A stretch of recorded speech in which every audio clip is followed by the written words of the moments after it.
the Johnson Wax Program. Presenting Marion and Jim Jordan as Fibber McGee and Molly.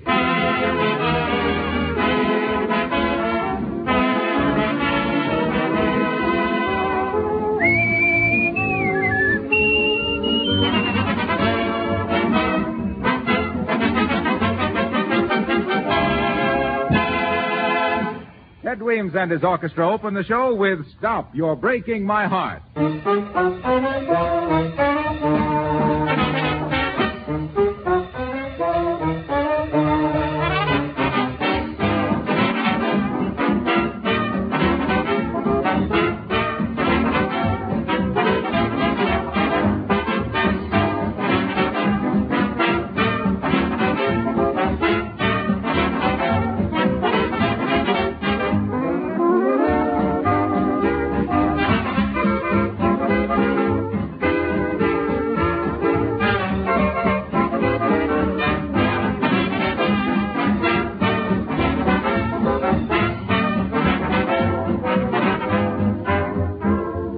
Many women take the trouble to write to us that they started using Johnson's self-polishing glow coat 5 or 6 years ago when their linoleum was new. They tell us that this remarkable no-rubbing polish has protected it so beautifully from the daily wear of scuffing feet, from dirt and stains, that today, after years of service, their linoleum still shines as brightly as it did when it was first put down. Now, if you have a linoleum rug in your dining room, or if there's linoleum on your sun parlor or kitchen floor, protect it now with Johnson's self-polishing glow coat, so it will stay beautiful always.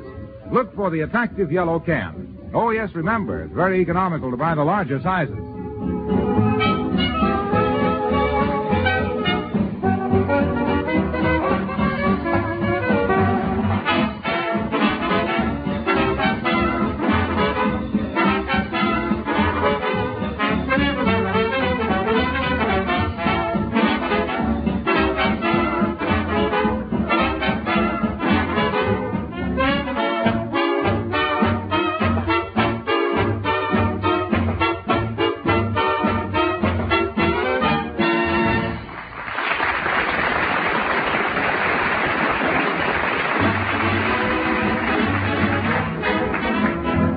Autumn opens a new theatrical season in Wistful Vista, and the Literary Drama and Pinochle Club has hearkened to the plaintive call of the box office.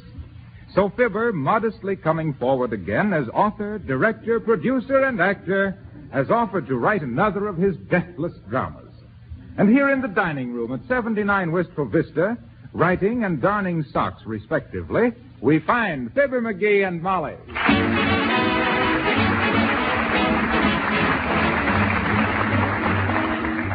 McGee, look at these socks. How on earth do you wear them out so fast? Never mind the socks, Molly.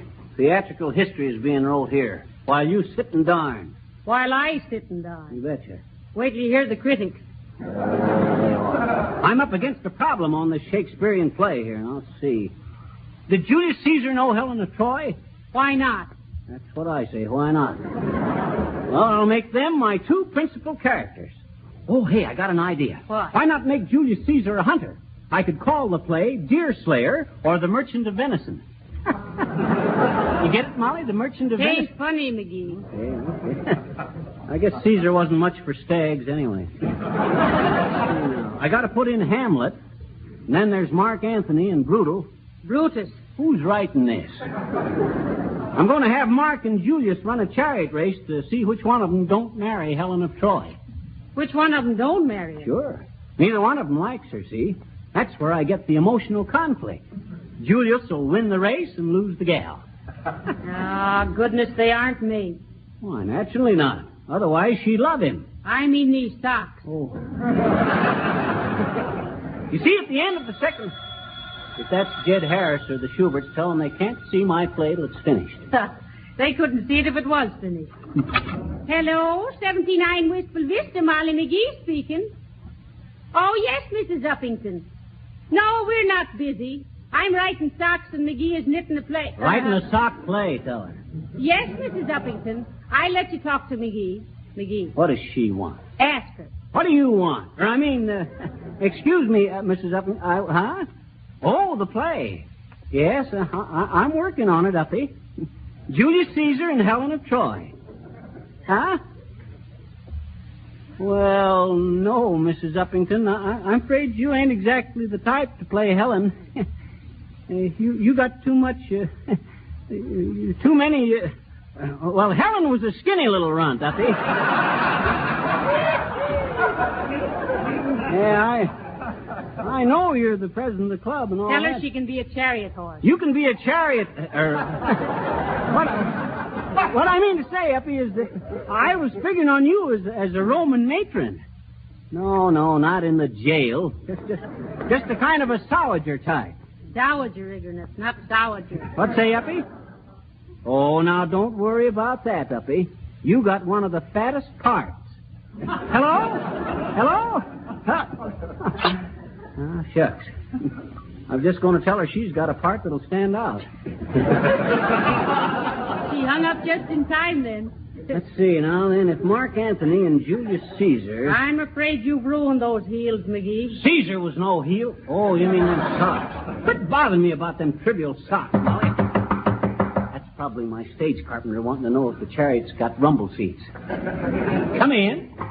Hello, Fibber. Hello, Molly. Oh, Ted Weems. Got the music all arranged for the play, Ted? I want this music good, you know, on account of because this may be my last play. Well, then, how about Goodbye, Jonah? Goodbye. Anything personal in that crack, Theodore? What do you think? Oh, I don't know. What do you think, Molly? I'm sure of it. So am I. Well, if you're sure of it, go ahead. Goodbye, Jonah.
Here we are, Molly. Here's the costumes right here. Let's go in. They say this guy has got everything from putty noses to tin shirts. Oh, look at the costumes, McGee. I'll say so. Oh, hi, Bud. You the proprietor? Yay, what's he? Are you in charge here? Don't charge nothing, daughter. Strictly cash. We didn't ask you to charge anything. We want some costumes for a play. Roman costumes. Yay, what's he? Roman costumes, Julius Caesar. Riding a beezer, eh? Hurt you much, Johnny? Oh, forget it. Do you mind if we look around and pick out what we need? Don't believe so, Johnny. But you can look around and see for yourself if you like. Kind of a cafeteria, huh?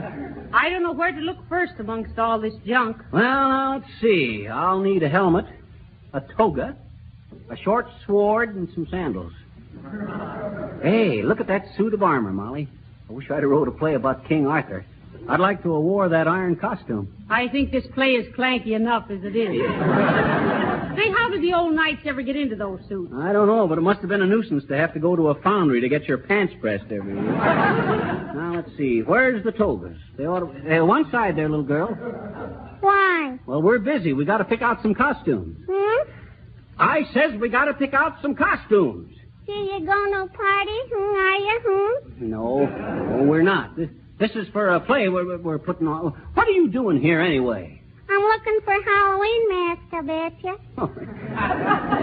You're kind of rushing the season, ain't you?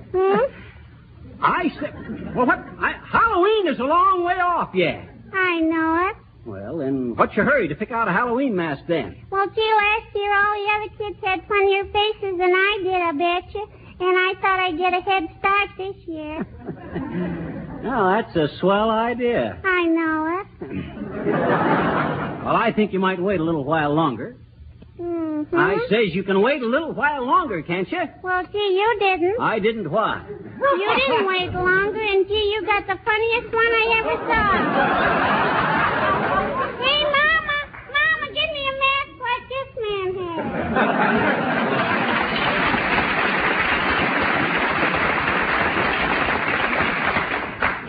Hey, Molly, do I look like a Halloween mask? No, I don't think so. Well, you might be a little more positive about it. Hey, get a load of the Hawaiian grass skirt. Hey, old-timer, what do you rent the grass skirt for? Me? What's he? He says, what's the charge for renting a grass skirt? All depends, girlie. They shake for it.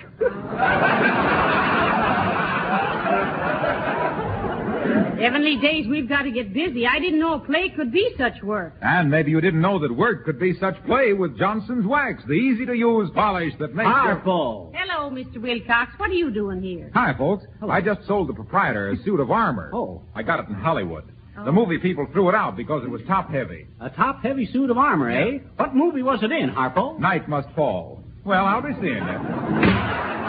Oh, if that guy don't get on my nerve, if I had $1 million, he wouldn't give me a dime, and glad to get it, too. Never mind him, McGee. We've got to get busy here. Hello, Molly. Hello, Fibber. Why, heavenly days, Perry Como. Hi, Perry. You're going to be in the play tonight, you know. Yes, I am, but I forgot what part I'm playing. Oh, you're Mark Anthony, Perry. Don't you remember, in the first act, you stick Brutus with your dagger just as you start to sing that old feeling. But I don't know if I can use a dagger and sing at the same time. Well, you can make a stab at it, Perry. Try it.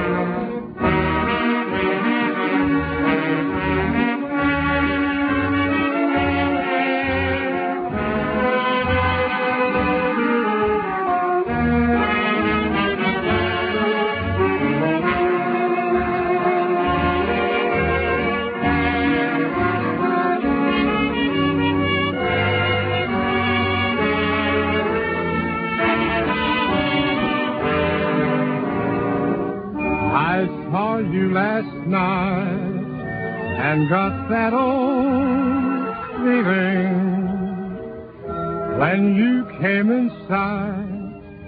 I got that old feeling the moment that you danced by. I felt a thrill, and when you caught my eye, my heart stood still. Once again I seem to feel that old yearning, and I knew the spark of love was still burning. There will be no new romance for me. It's foolish to start for that old feeling. Still in my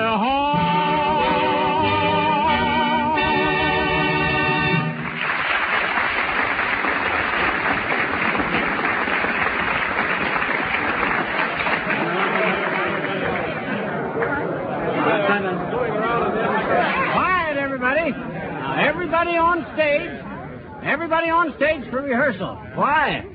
I'd like to explain the plot of this play to them that hasn't read the script. How many has read the script? Oh, that's fine. How did you like it? You see, Molly, they're speechless. Now then, folks, for the casting. I'm going to play Julius Caesar. On the nose or across the board? Quiet, please. This is important. Not to me. All right, Bud. Now, just for that, you ain't in this play anymore. You're fired. I wasn't in it anyway. Oh. Well, then you're hired. $25 a performance. You want the job? Well, yes, thanks. All right. Now you're fired. Mrs. Uppington, the president of the club. You here, Mrs. Uppington? Indeed I am. Yeah, you know your lines, Uppy? I do indeed. Not that I have many lines. You better take another look in the mirror, Uppy. Let's hear you do your lines, Uppy. Hail, mighty Caesar, hail. Well, that's not bad, but give a little more on the second hail. Hail, mighty Caesar, hail! That's the stuff, Uppy. Now remember, you always give a cheer for Caesar, the reigning emperor. Yes, he never reigns, but you hail. Now, folks, Molly is playing Helen of Troy. You men to the left there are the Roman soldiers. Who'd I give the part of the captain to? Me, Fisher. I am being commander-in-chief of the Radiators. That's gladiators, Mr. DePoplis. Oh, sure, Cupid. It's all the same thing. Hot stuff. Well, I hope you boys have been drilling with your spears. Oh, sure, Squeegee. We have been drilling everybody who is getting in somebody's way. There is one man who is coming so close to putting my eye out, I'm getting very sourpuss at him. You should be very careful with those spears, Mr. DePoplis. Cupid, I think something has got you there. Yes, indeed. I'm telling these Roman soldiers, listen, stupid, I'm saying, with these fine spears, we are always sticking somebody through my gizzard, I'm thinking.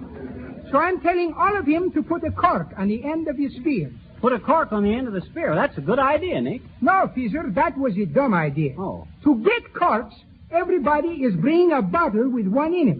And before I can say Jack Robinson Apopolis, each one of them has got the edge off his spears, and he's got an edge on himself.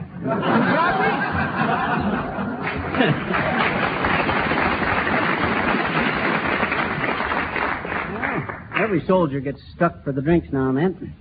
Now, let's see. Where's Silly Watson? Yeah, here's Miss McGee, please, sir. Oh, yeah. You got all the sound effects, Sil? Yes, sir. I got me the soundest effects you ever heard, sir. Listen. Heavenly days, what's that for? Well, that's what it's called for in a little old script, please, ma'am. Oh, where does it say that? It say that right here, boy. Huh? It say Julius Caesar enters in traffic excitement. That ain't traffic. That's terrific. Yes, I thought it was too, please. Did you get the horses, Silly, for the chariot race? No, ma'am, I did not yet. I don't know where I'm going to find it. Oh, well, now, don't fail me on them horses, Sil. I'm sure you can dig up a couple somewhere, Silly. Dig up. You want dead horses? Live horses. Yes. Yeah.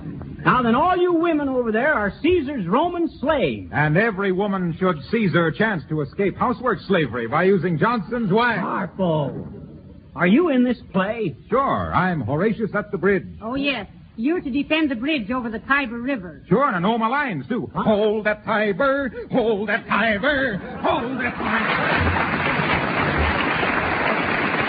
Sometimes I think a great actor was lost in Harpo, and I hope they never find him. Take it, Ted.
That was Elmo Tanner whistling and Ted Weems playing Cross Your Heart. And now when you drive down city streets or out on country highways, notice the ever-increasing number of bright, shining cars on the road.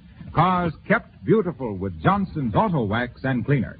If you want your own car to keep a gleaming polish, protected from dust and road film, from heat, cold, and dampness, don't delay another day. Wax your car the Johnson way.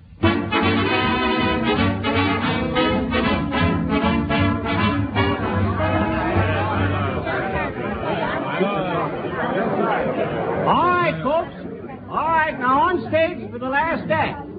Now up till now we've done swell. So keep it up. Now this is the last act. Now, so everybody on their toes. What is this, a ballet? Pipe down, bud. Places, everybody. How's my costume look, Molly? Fine, Caesar, but have you been wearing that wristwatch all through the show? Yeah, but I figured that was symbolical. Caesar always had time on his hands. Hey, Sil, are the horses ready? Yes, Miss McGee, they ready. They ain't awful willing, but they're ready. You ain't nervous, are you, Mrs. Uppington? Well, a trifle, yes. Just keep an eye on McGee, dearie. Yeah. Keep your chins up, Uppy. Easy now. Remember, this is the last act and the big smash of the show. There goes the curtain. Quiet, everybody. All right, boys, take it away. We ought to. There goes the curtain.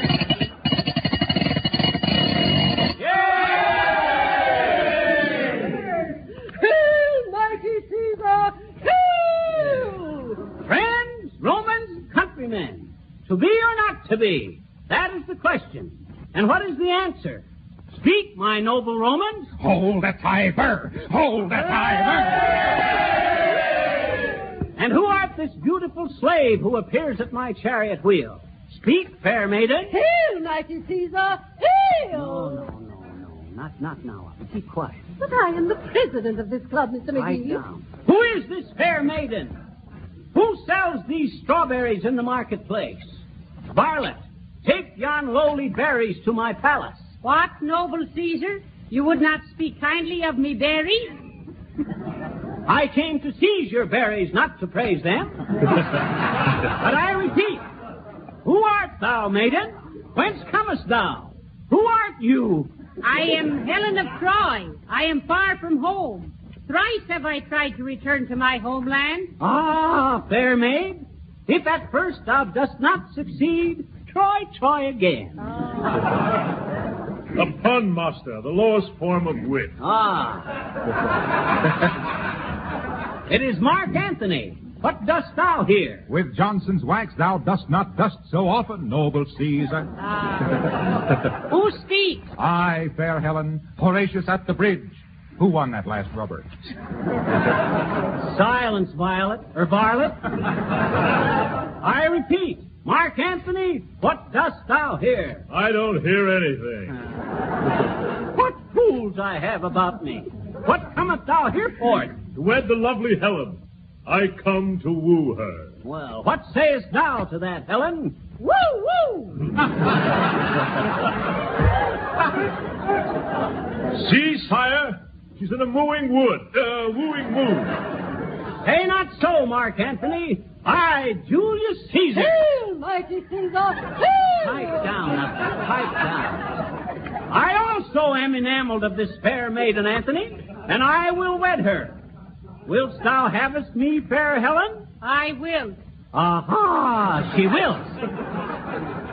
Ah, but sire, Huh? I picked her before she wilted. Speak, Helen. What sayest thou? These sandals are killing. What, Mark? Thou must choose it between us. I bid thee think it well, for Caesar is an honorable man. Heed not his blandishments, fair maiden. He is overeager. He has Antony's in his pants. Hold that tiber! Hold that tiber! Silence. I would make a proposal, Antony. A chariot race. The winner to wed fair Helen. Done. Is this agreeable to you, most noble maiden? What can I lose, Marky? Have at it. Aha, Varlet, my horses. Varlet, my horses. You calling me Mr. McGee, please, sir? His horse is silly. Hurry up. Yes, ma'am. I first. As Emperor, Anthony. A dirty advantage, my lord. Hail, mighty Caesar! Hail! Silence! Or I would speed thee to the tigers in the Colosseum. They are not there, my lord. Not there? Where then are the tigers? In second place this week, please.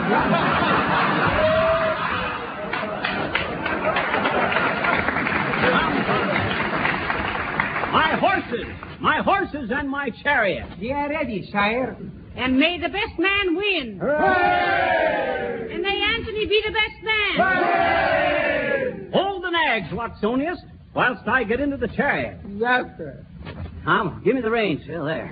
Now, friends, Romans, countrymen, a chariot race for the hand of Trojan Helen. The fastest time to the Colosseum and back. Each race to start with pistol shots. Not that they ain't invented yet, Mr. Caesar, please. Oh, well, then give some other signal, varlets. Stand back, Romans.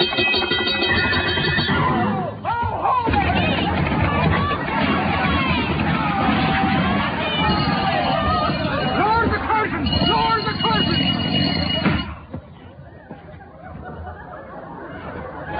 Oh, dear. McGee, darling, are you killed? No. Are you sure, dearie? Are you hurt? No, McGee, sir, I'm awful sorry, sir. I am for sure. I just never thought when I rung that little old bell You never thought about what? that I borrowed them horses from the fire department.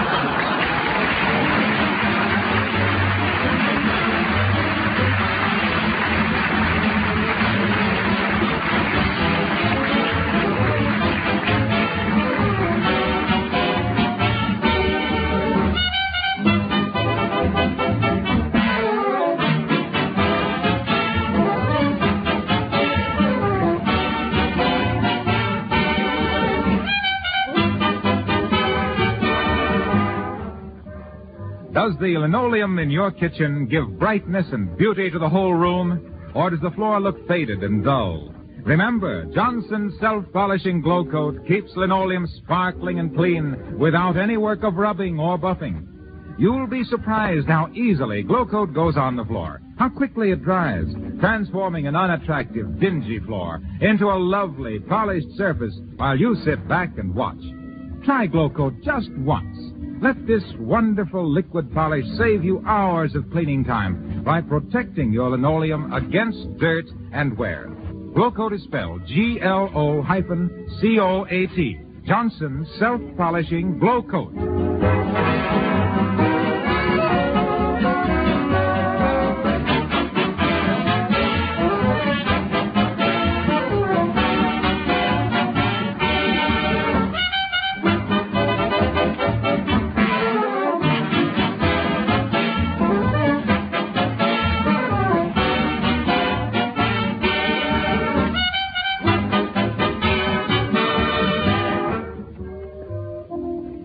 McGee, what on earth is the matter with your face? Them horses knocked a couple of teeth loose.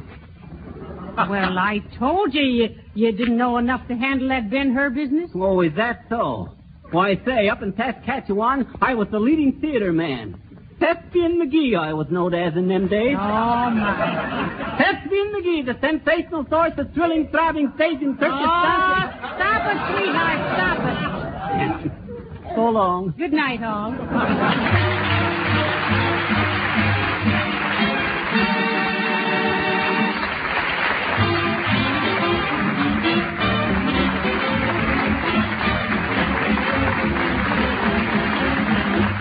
This is Harlow Wilcox reminding you that whenever you buy a polish for your floors, your furniture, or your automobile, be sure to specify one of the Johnson's wax products. Your continued loyalty to these dependable wax polishes makes it possible for you to hear Fibber, McGee, and Molly every Monday night. Now, we'll be with you again next Monday night at the same time. Among the musical selections presented on this program were Goodbye Jonah from Virginia and That Old Feeling from the Vogues of 1938. This is the Red Network of the National Broadcasting Company.